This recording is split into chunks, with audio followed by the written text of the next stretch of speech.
Bueno, la idea de la charla esta era darle un poco una mirada desde la manzana de las luces a la muestra de Fran.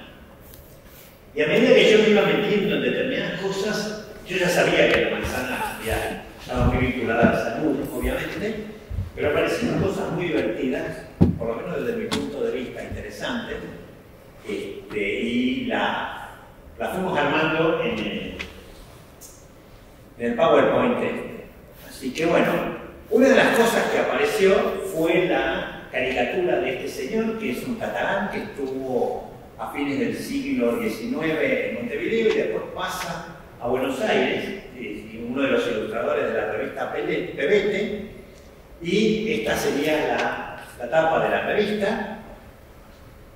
Y es muy interesante lo que dice abajo en el versito, que era típico en esa época de las caricaturas que venían con el versito abajo, ¿no? Lo que dice que la peste que a tanta gente le dio muerte, a él le dio inmortalidad, ¿verdad? Porque, digamos, es una de sus obras más conocidas, quizás en el medio internacional la más conocida. Y esto iba a tener un título que era muy informal, que no me animé a ponerle, que se llamaba La manzana y su incidencia en la salud de los porteños. Mi temor era que esto se llenara de vegetarianos, pero hubiera sido un éxito si hubiera llenado de vegetarianos. Y después la explicación iba a ser, o de cómo la manzana de las luces estuvo vinculada a las instituciones médicas y sanitarias, y a los temas que abordan los cuadros de la muerte. Bien. ¿Cuáles van a ser los puntos de los que vamos a ocupar? Una pequeña introducción sobre qué es la peste y el concepto de la peste como castigo divino. Luego las pestes y pandemias en el viejo Buenos Aires. Y luego vamos a ir sí, a centrarnos a ambos cuadros, ¿no? La escena de la fiebre amarilla en Buenos Aires, el contexto en el cual todo eso ocurre, y el cuadro de la Paraguaya y el contexto de la guerra de la Triple Alianza. Así que bueno, empezamos por la peste castigo divino, y esto tuvo su origen, y esta idea de trabajar con cuadros que tienen que ver con la peste, en la pandemia, naturalmente. Bueno, yo me levantaba a las 7 de la mañana, no salía de mi casa en todo el día, tenía que hacer algo, y una de las cosas que se me ocurrió hacer fue un trabajo sobre la presencia de pestes y pandemias en las representaciones artísticas. Y de ahí es que saqué parte del material, y bueno, y tengo un montón que por supuesto no está aquí. Este cuadro es muy impresionante, son los famosos Monati, que eran los encargados de transportar los cadáveres de los muertos en las epidemias europeas.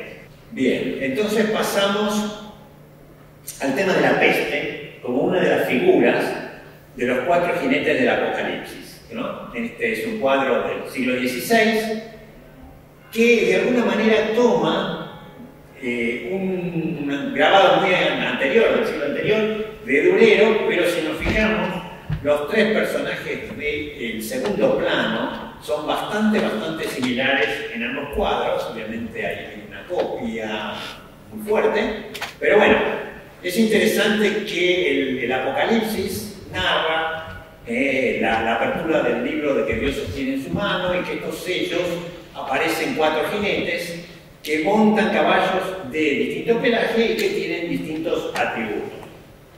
Este pasaje del Apocalipsis fue muy resistido por la Iglesia Católica. Se tardaron, si no recuerdo más, un siglo y pico en aceptarlo, porque había mucha gente dentro de la Iglesia que no estaba de acuerdo en que esto realmente formara parte de lo que debía ser la Biblia. Pero bueno, la cuestión es que uno de los artículos que yo escribí se llamaba ¿Quién monta el caballo blanco? El caballo blanco, que esta es una representación de un manuscrito medieval, como ustedes pueden ver, es un personaje que tiene corona, que tiene un arco en la mano, y la idea es que, según los distintos intérpretes de todas estas alegorías, son muy opuestas, ¿no? Para algunos es Jesucristo, pero para otros es el anticristo, y para otros en realidad representa la peste. La idea sería que la peste es algo que, sobre todo en en la antigüedad mataba sin saberse por qué, qué era lo que estaba matando, y por supuesto la muerte, que en este caso, vamos a ver ahora, la muerte es uno de los jinetes aparte, pero la peste reina sobre los que contagian o a los que vencen. Bien, y la idea de que sea la peste y no sea ni el Cristo ni el anticristo es que acompaña actitudes o circunstancias muy negativas como son la guerra, el hambre y la muerte. Son todas circunstancias en las cuales el hombre deja de existir, es alcanzado por la muerte, siendo la figura de la muerte, que es muy interesante porque monta un caballo verde y no hay pelaje verde de los caballos. Entonces ahí es, y la palabra griega es correcta, es verde. Y generalmente se lo pinta como un caballo blanco, hay muy pocas representaciones realmente de color verde, y lo que va detrás de la muerte es el Hades, ¿no? El infierno. Bien, con el inframundo. Bien, entonces pasamos a la parte que tiene que ver con la fundación de el puerto y fuerte de Nuestra Señora de los Buenos Aires, fundado por Pedro de Mendoza el 2 de febrero de 1536, y que fue, contrariamente a lo que figura en todos lados, no fue inmediatamente abandonada por el ataque de los indígenas. Es cierto, tuvo que ser abandonada por el ataque de los indígenas, pero luego volvió a ser habitada y recién se abandonó en 1545, 41, 5 años después. Bien, en esa época hubo pestes, lo vamos a ver después en una lista, pero lo que es interesante es que si bien el lugar fue dedicado o protegido, puesto bajo la vocación de la Virgen del Buen Aire, en realidad se refería al buen aire para poder navegar, es decir, el aire que impulsa las velas de los barcos, y no tiene nada que ver con lo que luego aparece permanentemente en la descripción de los problemas sanitarios de la ciudad de Buenos Aires, que era que los bajos, los encharcamientos, las aguas estancadas generaban miasmas insalubres, que originalmente es una palabra masculina. Hoy en día, como bien dice ahí, solemos decir las miasmas, pero no miasmas. Y que eran estas formas de interpretar que en el aire había cosas que intoxicaban y enfermaban. Bien, acá tenemos que surge una teoría miasmática de la enfermedad y todo el movimiento sanitario desde el Renacimiento hasta bien entrado el siglo, o sea, concluido el siglo XIX y entrado el siglo XX, que tienen que ver con la protección de los médicos. Estos son los famosos médicos de la peste de Europa, con esas enormes narices que dentro lo que tenían eran sustancias que podían absorber y perfumar y de alguna manera controlar las miasmas que tenía que respirar el pobre médico cuando atendía a los enfermos, que no los tocaba con un palo. Por eso esa cosa, esto no lo toco ni con un palo, hace un poco de referencia a estas imágenes. Y esa versión de principios del 19, del 20, de Caras y Caretas, que tiene que ver con la famosa fiebre española, mal llamada fiebre española porque no nació en España, fue mucho más grave en otros lugares, pero como esos otros lugares estaban en guerra entre sí, no denunciaban los muertos por la fiebre porque no era políticamente correcto. Bien, llegamos a la verdadera fundación de la ciudad de la Santísima Trinidad y puerto de Santa María de los Buenos Aires. ¿Sí? Y esta ciudad estuvo, esto es una lista hecha muy rápidamente de distintas crónicas, pero creo que debe haber mucho más detalle de todo esto. Fíjense que es sistemática la aparición de pestes y de distintas epidemias. Ahí está marcado que son, después en la charla vamos a ver que son fundamentales, la epidemia de cólera del 67-68 y la fiebre amarilla del 70-71. Lo terminé en 1899, pero en el siglo XX también hubo epidemias. La última, que a mí me impactó mucho cuando era chico, que fue la de la poliomielitis. Estaban los chicos que habían sido atacados con las piernitas ortopédicas y toda una serie de cosas. Ahí se fundó Alpi, Padelay, instituciones que hoy en día están ya extintas, afortunadamente, o con un trabajo mucho más reducido, pero que en esa época eran muy activas porque había muchos chicos enfermos a los cuales cuidar. Un enfermo famoso de esa epidemia es Bruno Gelber, el pianista, de acá de Argentina. Bien, entonces vamos a ver cómo se fue vinculando la Manzana de las Luces con las instituciones sanitarias. Una de ellas, quizás la primera, es la farmacia de los jesuitas. La botica famosa del colegio, porque se la conocía, esto era la manzana del colegio, en realidad no se conocía como la manzana de los jesuitas, se conocía como la manzana del colegio, y la botica del colegio estaba ubicada en el fondo del patio de la Procuraduría. Y tenían comunicación con la calle, porque, digamos, los jesuitas tenían la obligación de vender, o en realidad de vender a precios muy baratos, o dar medicación a los indigentes y al pueblo. No era solamente para el consumo de la Compañía de Jesús. Tuvieron boticas muy importantes acá en Buenos Aires, en Córdoba, en Santiago de Chile y en Lima. La de Lima era naturalmente la que estaba en la capital del virreinato, era la más importante. Y se puede hablar un montón de ese tema, pero no, sigamos. Bien, porque además está publicado en uno de nuestros cuadernos. Y luego la institución fundamental que aparece con la presencia ya del virreinato, luego de la expulsión de la Compañía de Jesús, es la creación del protomedicato, la institución que examinaba a los individuos que se proponían como médicos, como farmacéuticos, como enfermeros, a ver si tenían los conocimientos requeridos. Así que una de las iniciativas de Bertis es la creación del protomedicato. Esto se demora bastante, se demora como 20 años en ser aceptado por el rey, pero de mientras funciona como si estuviera realmente aceptado. Porque el protomedicato, si no, era el del Perú, y la verdad que desde Lima acá podía ocurrir cualquier cosa que ni se enteraban ni les importaba.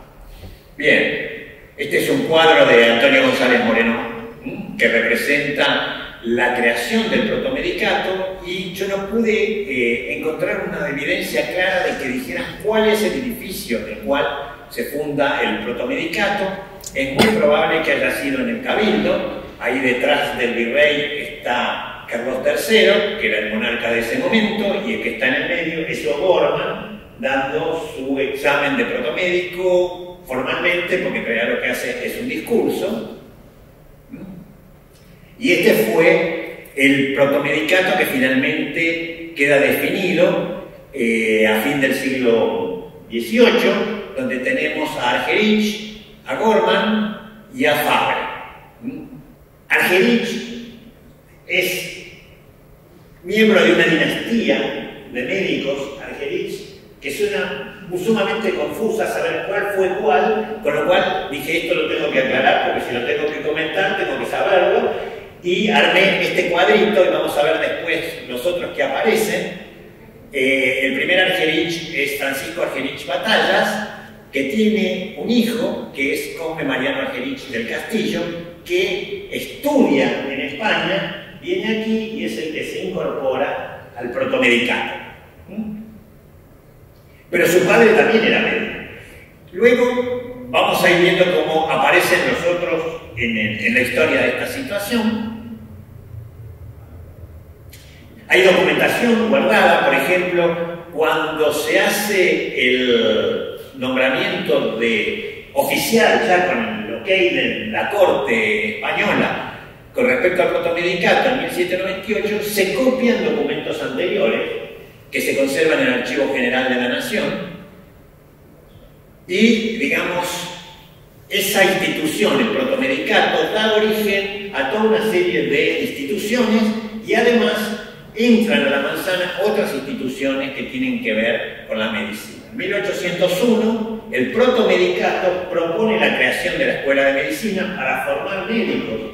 Aquí, en el 1805, cuando llega la vacunación, lo vamos a ver después, antivariólica, se crea la administración de la vacuna. En 1813 estamos en pleno periodo de guerras, el ejército necesita desesperadamente médicos, entonces se crea el Instituto Médico Militar. En el 21 ya se crea en el ámbito de la Manzana la Universidad de Buenos Aires y se incorporan estas instituciones médicas a lo que sería la Facultad de Medicina.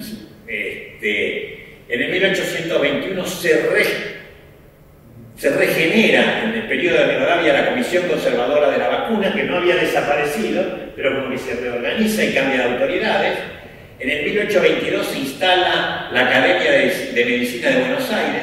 Tanto Derecho como Medicina tenían una estructura que se estudiaba una parte en la universidad, pero luego se hacía una segunda parte, con casi podemos poner entre comillas, como una residencia, que era responsabilidad de la academia, que era la parte más profesional del ejercicio de la medicina o del ejercicio del derecho. Luego, en 1852, después de Casero, se reorganiza la Universidad de Buenos Aires, que estaba casi extinta, y se crea la Facultad de Medicina y se crea la Academia de Medicina, en el concepto más moderno que nosotros tenemos de eso. Y se recrea también y se instituye el famoso Consejo de Higiene, que luego va a tener un papel muy importante con el tema de las epidemias. Bien, ¿cómo es el tema de la administración de la vacuna y la manzana de las dosis? La viruela es la enfermedad que más muertos ha producido en la historia de la humanidad, ¿sí? Entonces, todo lo que pudiera ser la prevención y el cuidado era importante, pero no se tenía conocimiento de qué era la viruela, como no se tenía conocimiento de qué era la mayoría de las enfermedades, hasta que empiezan a aparecer determinados desarrollos en el conocimiento general de la gente que impactan también en el desarrollo de la medicina. Europa se da cuenta que ¿cómo se llama esto? Que Turquía, el sultán, en todo su ámbito, en lo que era el imperio musulmán, tiene una técnica que se aplica de lo que se llamó la variolización. Es decir, la gente que estaba enferma de viruela le tomaban parte de las pústulas y se la inyectaban a gente que estaba sana para que quedara inmunizada. Esto no era maravilloso porque tenía un alto nivel de que la gente que inyectaban se moría de viruela, pero también sí es cierto que quedaba mucha gente que no contraía la viruela, en espacios en los cuales la viruela era endémica. Y esta señora, que es Lady Montagu, una inglesa que es esposa del embajador inglés frente al sultán, ¿cómo se llama esto? Turquía. Ay, la ciudad que está en el Bósforo, ¿cómo puede ser que no me acuerde? Estambul. Constantinopla. ¿Cómo se llama? Estambul. Vacunó a su hijo y cuando volvió a Inglaterra se hizo una fuerte impulsora de la variolización. Esta técnica de variolización se aplica en Buenos Aires durante el virreinato. O'Gorman la aplicaba y evidentemente hay otras personas porque se dice que uno de los hermanos de General Pueyrredón fue uno de los introductores de la variolización.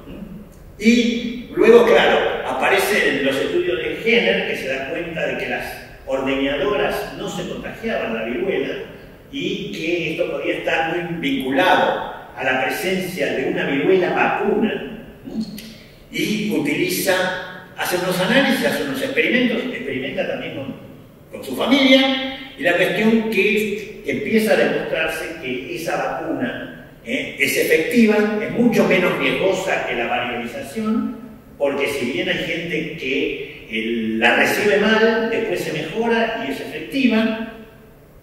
Y por supuesto ahí ya, tanto con la variolización como con la vacunación, aparecen los primeros antivacunas. Que esto era atentar contra el orden divino, porque si Dios había dispuesto que uno se tenía que morir de viruela, ¿por qué había que interferir en esos procesos?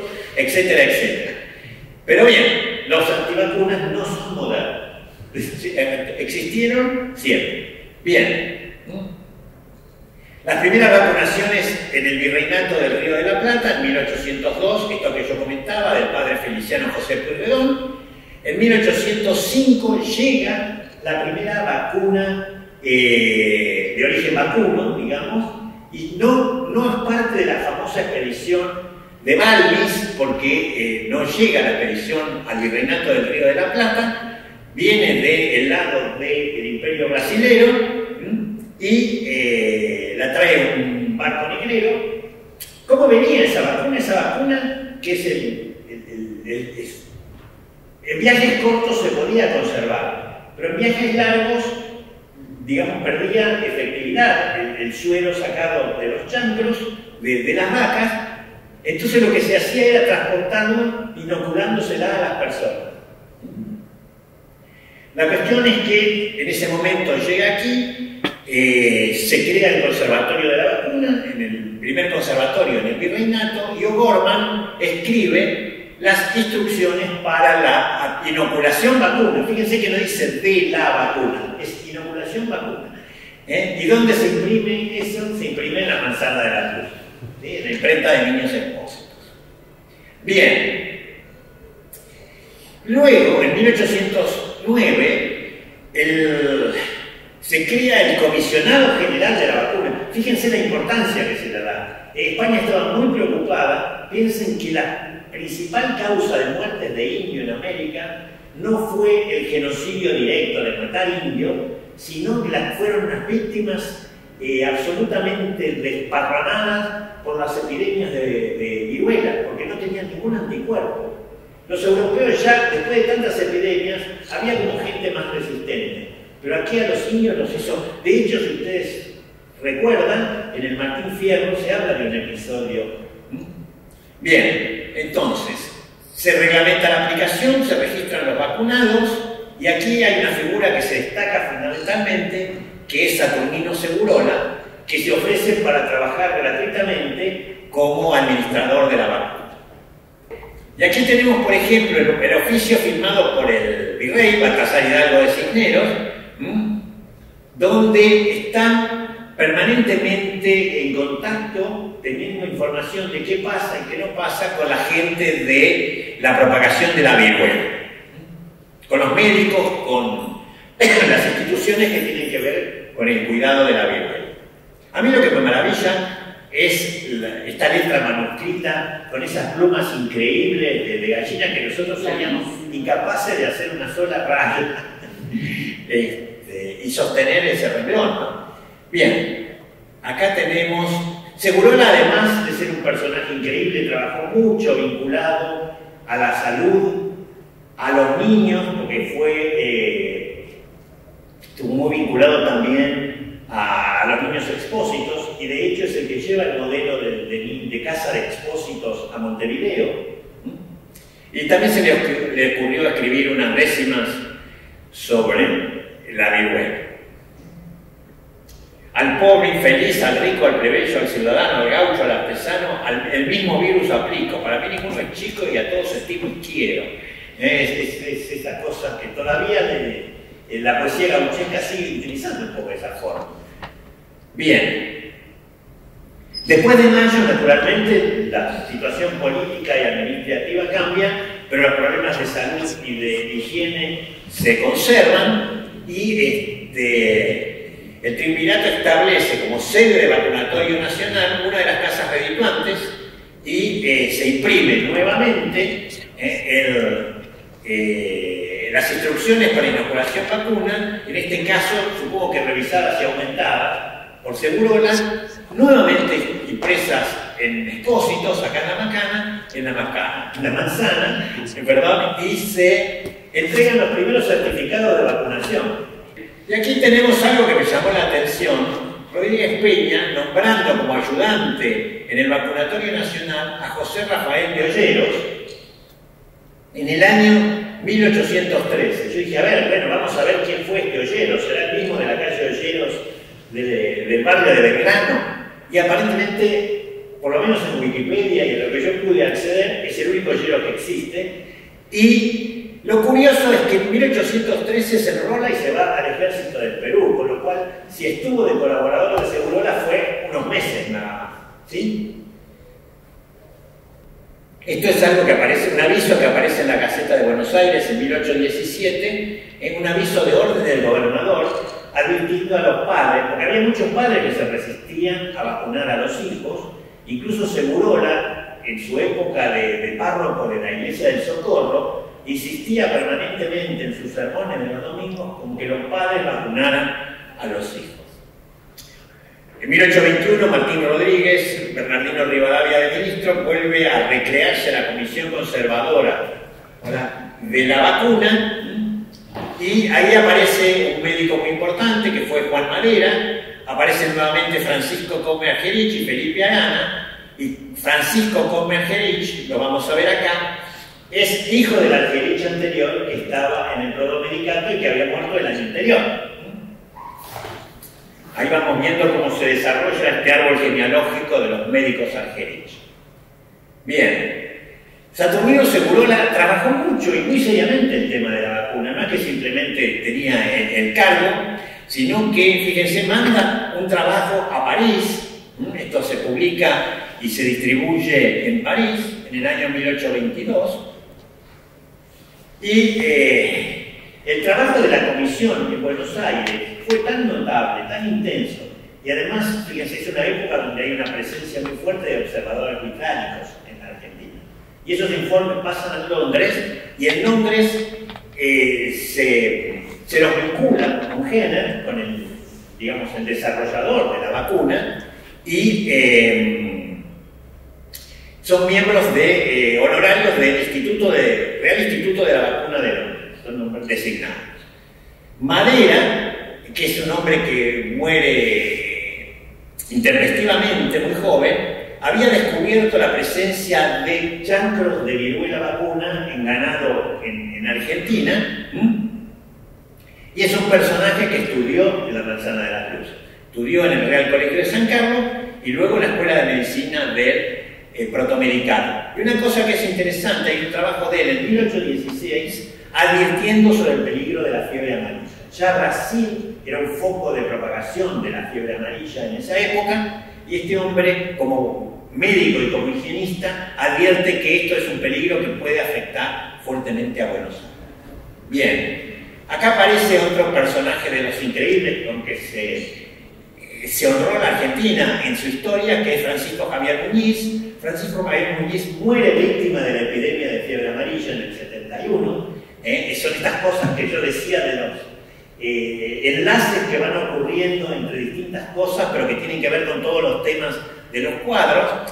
Él desarrolla ya localmente, posiblemente a través de los trabajos de Madera, con lo que se debía conocer, el desarrollo de la vacuna a partir de las vacas, lo cual libera a la Argentina de depender de vacunas traídas del exterior. Y vamos a ver este cuadro que está atribuido a Modesto González, pero que fue pintado muchísimo después, en 1891. Después vamos a ver quién fue Modesto González. Bien, después de Casero se crea, como habíamos comentado, la Comisión de Higiene, que tiene entre sus funciones administrar la vacuna antivariólica, ¿no? Y como todas las anteriores, hereda un lugarcito en la Manzana de las Luces. Aquí tenemos dos planos, uno de 1860 aproximadamente y otro de 1870 aproximadamente, porque una cosa es cuando se publica y otra cosa es el periodo de levantamiento de la información del plano, que en algunos casos puede ser un par de años incluso anterior. Y en ambos casos tenemos marcadas las localizaciones de donde estaba la institución responsable de la conservación y la distribución y la aplicación de la vacuna antivariólica. Bien, y esto lo puse para ir terminando con el tema de la vacuna antivariólica. Es un manifiesto de 1898, donde un señor en Chile dice que el fracaso de la vacuna por inútil y desastrosa, volvemos a esto de los antivacunas existieron siempre, y lo genial es que mal que le pese a ese señor, en 1979 se dio por extinta la vacuna, la viruela humana. La viruela humana. Sabemos hoy en día que la viruela del mono ha tenido un brote muy importante y que está empezando a afectar a los seres humanos, pero ya es una variante diferente, no es la vacuna que venía causando los estragos que habíamos mencionado. No tengo que explicar de qué se trata esta imagen, ¿no? Todo el mundo reconoce la famosa difunta Correa y la imagen de la madre muerta amamantando a un niño en unas circunstancias adversas, en este caso en la travesía de San Luis, pero esta imagen de la madre muerta amamantando a su criatura viene de muy lejos.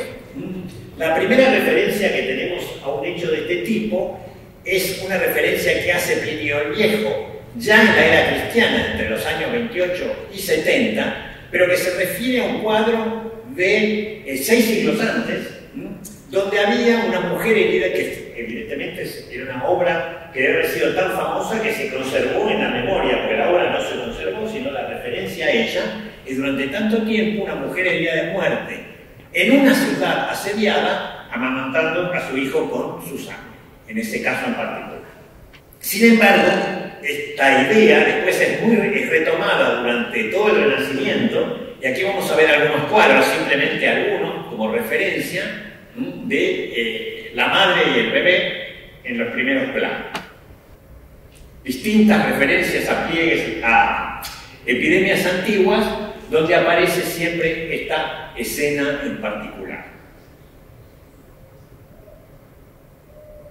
Estamos ahí casi a mediados del siglo XVIII y seguimos con esa referencia tan fuerte. Bien. Entonces, con esta referencia a la madre muerta amamantando a su hijo, nos vamos a ir justamente al cuadro de la fiebre amarilla en Buenos Aires, donde lo primero que vemos es justamente una madre amamantando a su hijo. Bien, pero para entrar en escena, vamos a comentar que en 1867-68 hubo una epidemia muy fuerte de cólera, que se supone que fue traída desde el Paraguay por los soldados que venían de la guerra de la Triple Alianza. Y uno de los hechos importantes de esta guerra es que mientras Mitre estaba en el Paraguay, muere su vicepresidente, que estaba en ejercicio del poder de la presidencia, y queda el país en situación de acefalía, y Mitre se tiene que volver muy rápidamente, lo cual es una muy buena noticia para los brasileños, que son los que se quedan al frente de las tropas. Esto es un antecedente muy importante para muchas de las críticas que se hacen muy poco tiempo después, cuando el gobierno nacional, frente a la epidemia de fiebre amarilla, decide abandonar la ciudad. Es decir, yo no veo, mi opinión personal frente a mucha gente que lo critica a Sarmiento por irse en un momento así, es que es mucho peor una situación crítica sin un gobierno claro, con una acefalía, que el presidente se retire de la ciudad. Bien, entonces, ¿qué es la fiebre amarilla? Bueno, lo que yo descubrí que se llama fiebre amarilla porque la gente se ponía amarilla, era como con la hepatitis, digamos, ¿sí? Transmitida por algo que en ese momento no se sabía, se supo muy poco tiempo después, que era un mosquito que transmitía la enfermedad. Y hay algo que es una constante en la historia de las epidemias y las pandemias. Siempre vienen de otro lado. Es decir, Europa, todas las epidemias que tiene, le echa la culpa a los barcos que vienen de China, de Oriente. América, Argentina le echa la culpa a los que vienen de Brasil. Pero en realidad no existen culpas ahí, en el sentido de que son episodios que se dan fuertemente a nivel de todo el mundo. Bien, entonces la idea es de que esta epidemia de fiebre amarilla es el resultado de gente que viene de soldados que estaban prisioneros en Brasil, paraguayos que estaban, y argentinos, argentinos no, paraguayos que están prisioneros en Brasil, que pasan a Paraguay los mosquitos los pican, esa parte de ahí no se sabía en esa época, transmiten la enfermedad a los soldados argentinos que vuelven a la Argentina, y aquí es donde se hace el caldo de cultivo en la ciudad de Buenos Aires. Bien, esta es la definición de fiebre amarilla, y yo marqué 3 cosas que me parecieron interesantes para después comparar con los cuadros, ¿no? La gente que muere de fiebre amarilla está, digamos, intensamente teñida de color amarillo. Es una enfermedad acompañada con permanentes vómitos y con hemorragia. Una de las cosas notables del cuadro es que la pobre mujer muerta es impecable, ¿sí? No es una muerte de fiebre amarilla lo que está representado. Bien. Bueno, una de las cosas que descubrí cuando estaba haciendo todo esto y buscando información es que no soy el primero naturalmente que se da cuenta. La gente que hace historia del arte estos detalles ya los vio hace mucho tiempo analizando los cuadros. Bien, otra cosa que es importante corregir: en muchos lados figura que falleció la tercera parte de la población de Buenos Aires, y eso no es cierto. Desapareció el 8% de la población, que fueron 14.000 personas, y que fue muy desparejo el impacto de la enfermedad. Fíjense que hay un 75% de los muertos son inmigrantes, porque son los que vivían en condiciones de hacinamiento, de lugares menos higiénicos, etcétera, etcétera, más expuestos, diríamos hoy en día, a los mosquitos, porque vivían cerca de bañados y de todas estas cosas, y que en ese momento, para toda la población de Buenos Aires, había solo 160 médicos, muchos de los cuales se quedaron. Lo vamos a ver ahora. Y otra cosa que es muy interesante y que en ese momento como que se le dio muy poca bolilla porque había un movimiento anticlerical muy importante, es que los curas se quedaron y se murieron. Murieron muchísimos más curas que médicos en la epidemia de fiebre amarilla. Bien. Entonces, lo que pasó con las poblaciones es que los que se fueron, pero después volvieron, eran una parte muy importante, y por eso la población quedó reducida a la tercera parte. Pero después se recuperó inmediatamente porque volvieron, la gente que se había ido, no era gente que se había muerto. Bien, por supuesto, cada maestrito con su librito, cada diarito con su noticia, y según lo que uno leía, en distintos lugares apareció el primer caso, en distintos lugares apareció el primer muerto. Estos son notas de caras y caretas de 1899, donde dan referencias a distintos edificios que hoy en día no existen. Y, digamos, uno de los normalmente referidos es este del 27 de enero de 1871, la calle Bolívar 392, entre Cochabamba y San Juan. La numeración de esa época era distinta de la de ahora. En cada cuadra tenía solamente 50 números. Y ahí es donde aparecen sí Juan Antonio Algerich y Juan Galarini, que no pudieron evitar las muertes, pero que comentaron, creo que la causa oficial de la muerte no es fiebre amarilla, porque no se animaron a ponerlo todavía para no generar un problema, pero ellos ya estaban sabiendo que eso estaba pasando.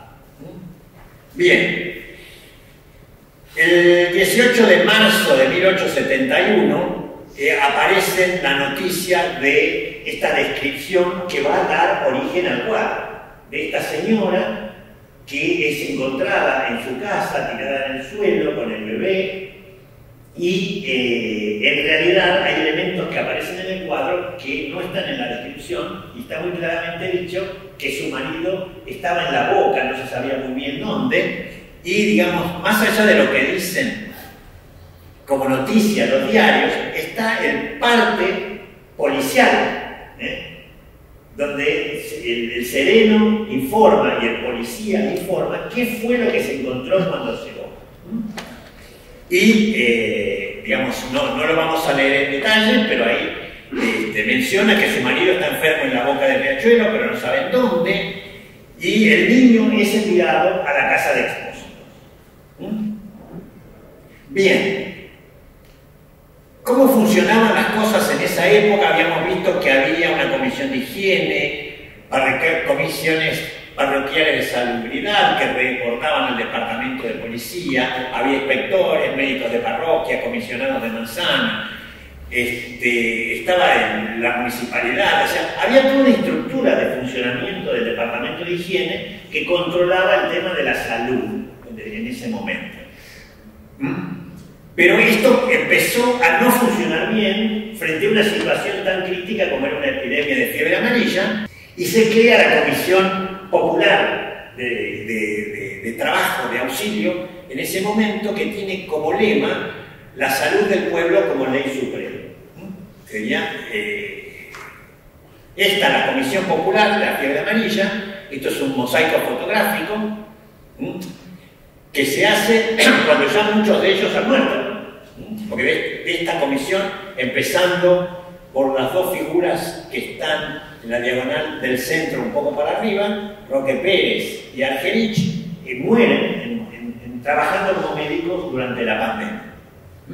En esa época esta comisión crea lo que se llama el Hospicio de Inválidos, que luego es el Hospital Mixto de Inválidos, y que termina siendo el Hospital Dr. Guillermo Rawson, que esta es una foto antigua del lugar.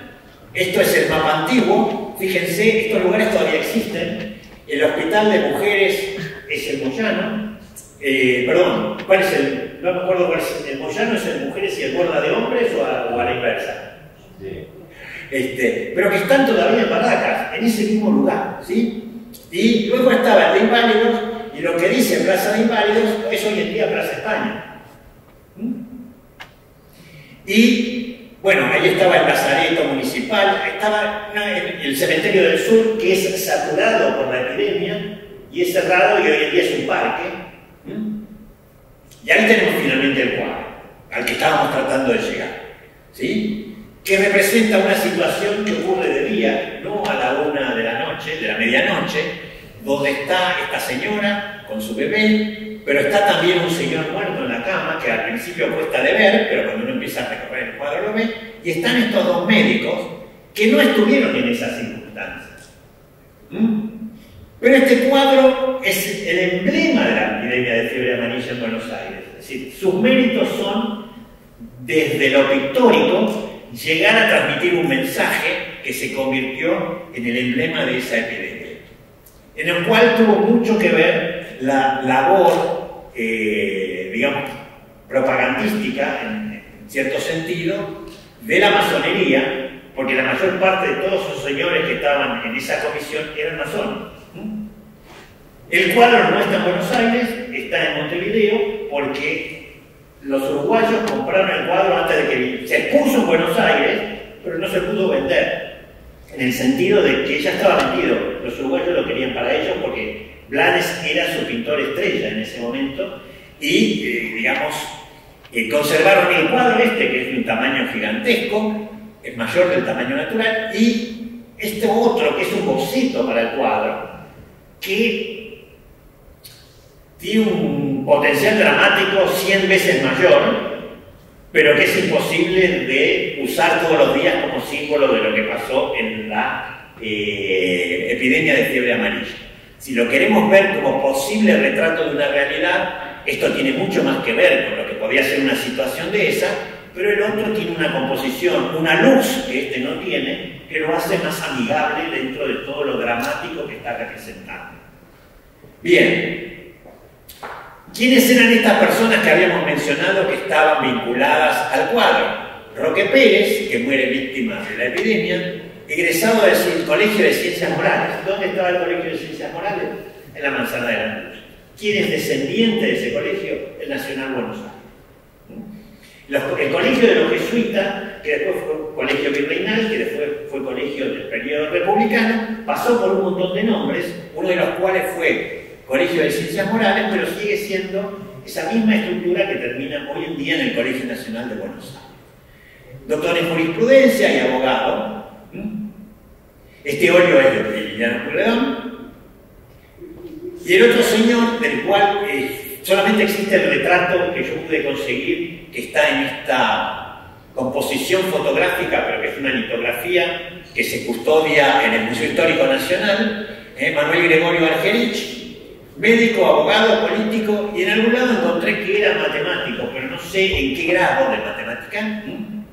Fue muy activo como médico en las epidemias y, digamos, es el que aparece marcado allí. Tanto él como su otro hermano, Adolfo Argerich, fallecen trabajando como médicos durante la epidemia. Esta es una medalla, la Orden de los Mártires, que se crea para honrar a quienes habían sido víctimas de la enfermedad, auxiliando a los enfermos. Con éxito en algunos casos, sin éxito en otros. Es el anverso y reverso de la medalla, otorgada a 48 miembros de la Comisión Popular, que son los que aparecen en la litografía. Y este es el monumento que la gente dice a las víctimas de la fiebre amarilla, pero en realidad es a las víctimas del deber, a las víctimas a la gente que murió cumpliendo con el deber de cuidar a los enfermos. Y esto está en lo que era el Cementerio del Sur, que es actualmente el Parque Ameguino, ahí en Caseros y Santa Cruz, y que reproduce en una parte el cuadro de Blanes, en formato de bajo relieve. Bien, entonces ahora vamos a ir al segundo tema de lo que aborda Francisco Blanes en su presentación en La Manzana, que tiene que ver con el cuadro que se llama La Paraguaya, y que este es un episodio vinculado fuertemente, naturalmente, a la Guerra de la Triple Alianza. Y acá vamos a entrar también, como me gusta a mí, por el lado lateral. Eso es una tumba que está en la Recoleta. Es la tumba del general Tomás Guido, que expresó en su testamento: quiero descansar bajo mis queridas piedras de los Andes. El general Tomás Guido es uno de los generales más importantes entre los que acompañan al general San Martín en toda la campaña de liberación. Este general Tomás Guido tenía un hijo que se llamaba Carlos Guido Hispano, que era poeta y que, frente al mandato de su papá de yacer bajo sus queridas piedras de los Andes, lo que hace es traer 2 carretadas de piedras de los Andes y construirle esa tumba, que está hoy en día en la Recoleta. Esta foto tiene 4 o 5 años, la saqué yo, esa tumba todavía está. El que no está ahí ya es el general Tomás Guido, porque luego fue trasladado a la catedral en todo lo que es la capilla donde están todo el general San Martín y todos los muertos que estaban vinculados al ejército de los Andes. Así que ese poeta, Carlos Guido Hispano, escribe una poesía que antes era de aprendizaje obligatorio en la escuela, que se llama Nenia. Yo no me acordaba el nombre, pero sí me acordaba, grabadas a fuego, esas estrofas de llora, llora Urutaú en las ramas del Yatay, ya no existe el Paraguay donde nací como tú, llora, llora Urutaú, porque la teníamos que aprender de memoria cuando yo estaba en la época que había primero inferior y primero superior, o sea que estamos hablando hace añitos, y cada vez que yo veo este cuadro, se me planta esa poesía, están absolutamente asociados en mi estructura de mirar algo. Y este es un cuadro que representa a una paraguaya que evidentemente está enterrando a su amante, a su marido, a su novio, a quien fuera un ser querido, que es víctima de la guerra. Y también se conserva en el Museo de Artes Visuales de Montevideo. Bien, ¿qué era la Guerra de la Triple Alianza? Comentemos un poquito eso. La Guerra de la Triple Alianza, que los paraguayos llaman mal pronunciado Ñorayro Guazú, porque ahí hay que saber un poco de guaraní para pronunciar eso bien, tiene una historia muy compleja, porque empieza el 12 de octubre del 64, cuando Brasil invade Uruguay para apoyar a uno de los contendientes en una guerra civil interna. Entonces, el presidente de Paraguay, que en ese momento es Francisco Solano López, dice: si Brasil impone su voluntad en el Uruguay, esto a mí me va a costar algo. Entonces decide agredir a los brasileros y captura un barco que estaba navegando por el Paraná, que era de Brasil, y digamos, declara la guerra al Imperio de Brasil. Luego, resulta que Brasil continúa con su acción en el Uruguay, apoya a los colorados, es sitiada la ciudad de Montevideo, los blancos pierden y no es que Solano López sospecha, ocurre que la Argentina apoya a los blancos en contra de los colorados, entonces termina invadiendo Corrientes y declarando también la guerra a la Argentina. Ahí se forma esta famosa triple alianza, Brasil, Argentina y Uruguay, que es la que inicia la guerra contra el Paraguay. Esa guerra termina, digamos, el hecho final que da fin a la guerra, aunque la rendición y la paz se firmen después, el 1 de marzo de 1870, cuando muere Francisco Solano López en la batalla de Cerro Corá. Es decir, la guerra empieza con una invasión de Paraguay hacia Brasil y Argentina y termina cuando los ejércitos aliados invaden el Paraguay después de recuperar todos los territorios que había invadido primero exitosamente Paraguay. Bien, y acá vamos a ver dos caricaturas del periódico satírico El Mosquito, que son muy cercanas al comienzo de la guerra, y tres cazadores muy conocidos se han juntado para ir a cazar el oso paraguayo. Los tres cazadores son Mitre, ahora me va a salir el nombre, no importa, el presidente de Uruguay y el emperador de Brasil, y por supuesto el oso paraguayo, que es Solano López. Pero fíjense, El Mosquito también muestra un poco la otra mirada. Este señor, Solano López, buscando mantener un equilibrio regional que le conviniera a él, termina perdiendo el equilibrio porque genera una reacción que es mucho más fuerte y que no le da posibilidad de defenderse. Bien, ¿cuáles son los personajes que aparecen en esas caricaturas? Uno es Bartolomé Mitre, recientemente elegido presidente de la Nación, y fíjense, el pintor de ese cuadro de Mitre es Cándido López, un pintor que después va a tener una acción fundamental lo vamos a mencionar, en la Guerra del Paraguay, porque termina siendo uno de los cronistas gráficos de la Guerra del Paraguay, como modo de subsistencia. Él queda inválido porque pierde su brazo derecho en la batalla de Curupaytí, que fue un desastre terrible, y lo cual no le evitó seguir siendo muy productivo, tanto en cuadros como en hijos, perdió el brazo nomás, y aprendió a pintar con la mano izquierda. Bien, el otro personaje que mencionamos es Francisco Solano López, presidente del Paraguay entre 1862 y 1870, cuando muere en esta batalla. Pero digamos que el presidente anterior había sido el primer presidente constitucional del Paraguay, es su padre. Y cuando su padre muere, no lo reemplaza el vicepresidente, sino que lo eligen a él inmediatamente como nuevo presidente. Era una casta de la época en el Paraguay. Y acá lo tenemos retratado por un señor que se llama Aurelio García Corbalán, que muere en 1866, perdón, el cuadro es de 1866.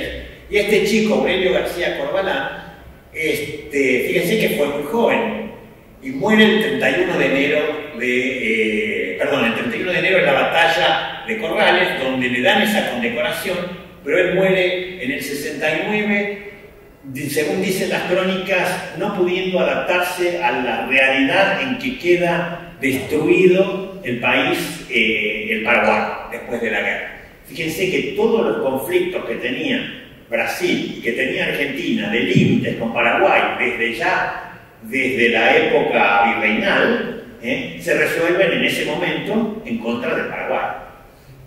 Y después, a principios del siglo XX, con la guerra con Bolivia, se resuelven, entre comillas, los conflictos que tenía de límites con Bolivia.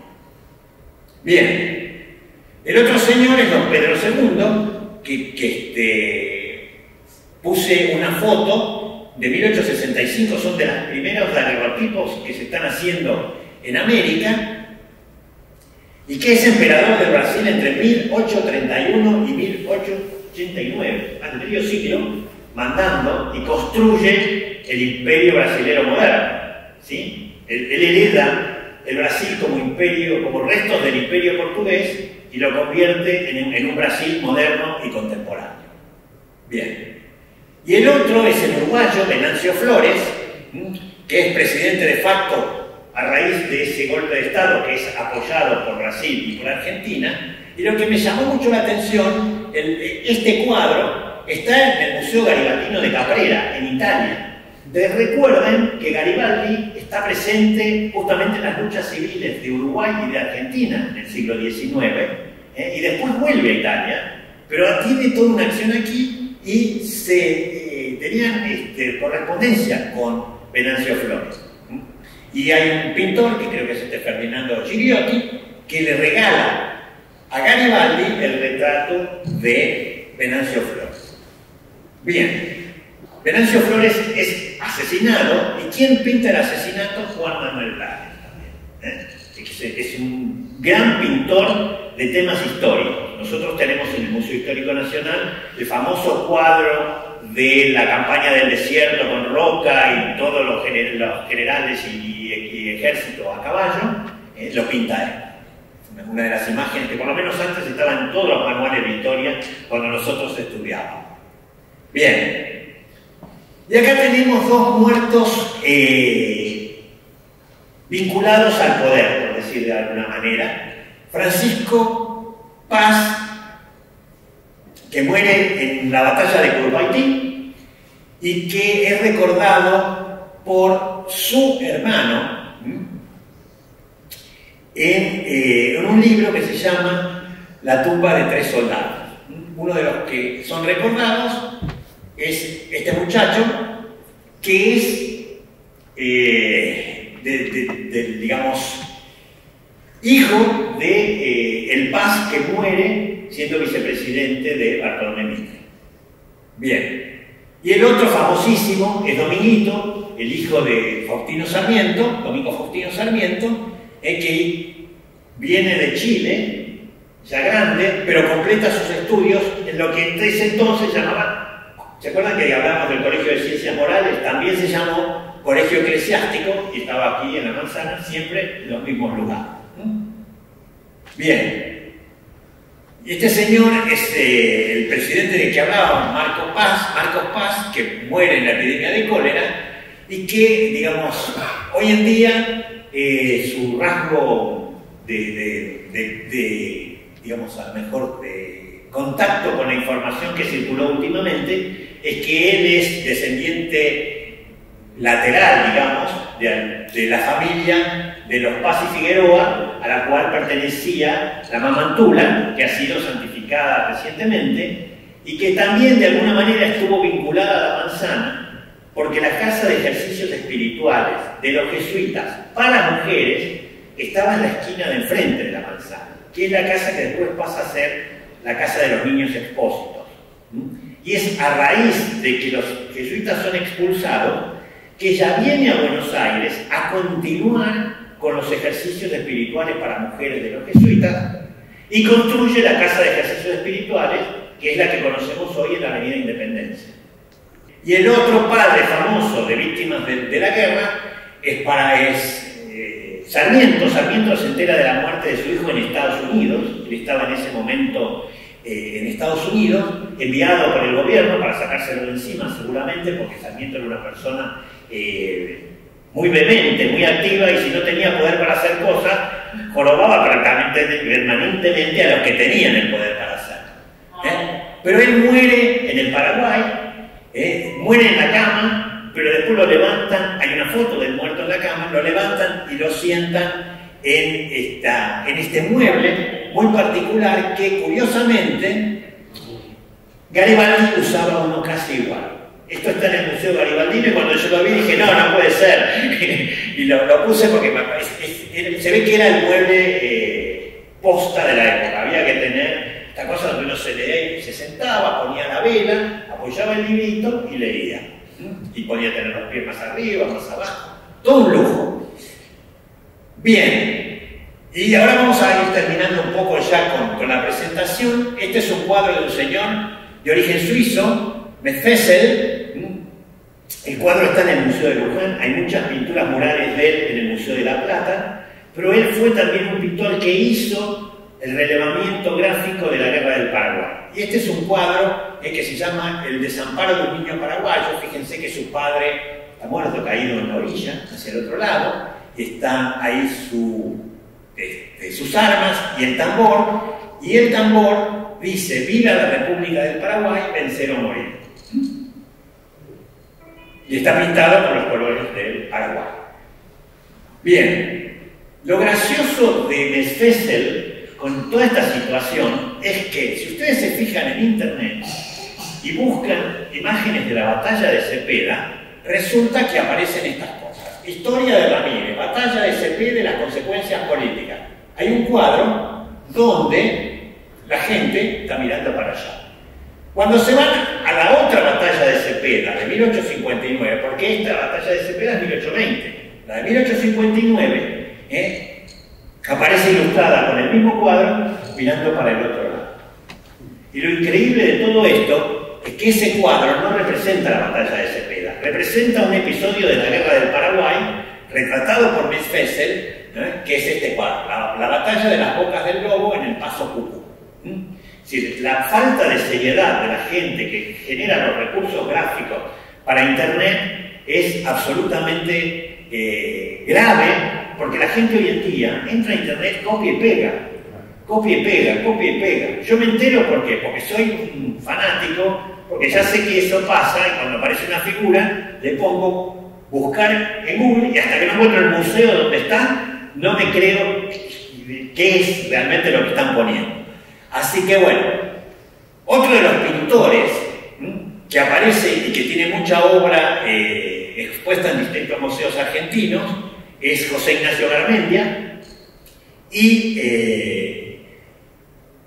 el retrato de José Ignacio Garmendia, hecho en 1890 por un pintor que es Modesto González, que habíamos mencionado que había retratado también a Francisco Javier Muñiz. ¿Sí? Se van cerrando todos estos personajes, todas estas historias en distintos momentos y en distintas situaciones dramáticas ambas, que tienen que ver con pestes, que tienen que ver con guerra.